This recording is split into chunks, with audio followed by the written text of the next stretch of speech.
Breaking news చూస్తున్నాం. రాజస్థాన్లో high tension నెలకొంది. రాజస్థాన్లోని బూందీలో హై టెన్షన్ నెలకొంది. పోలీసులకు రైతులకు మధ్య వాగ్వాదం నెలకొంది. సో దానికి సంబంధించిన విజువల్స్ మనం ఎన్టీవీ స్క్రీన్ మీద చూస్తూ ఉన్నాం.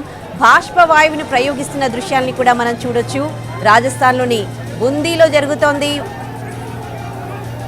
సమస్యలు పరిష్కరించాలంటూ కలెక్టరేట్ ముట్టడికి రైతులు ప్రయత్నించారు. దీంతో పోలీసులు వారిని అడ్డుకున్నారు. భారీగా అక్కడ పోలీసులు మోహరించారు. ఎన్డీఆర్ఎఫ్ సిబ్బంది అక్కడ మోహరించారు.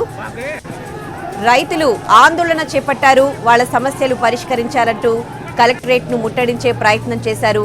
దీంతో పోలీసులు వారిని అడ్డుకున్నారు.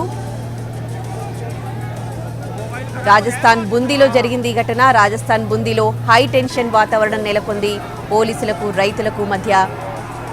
దానికి సంబంధించిన విజువల్స్ని ఎన్టీవీ స్క్రీన్ మీద చూస్తూ ఉన్నాం.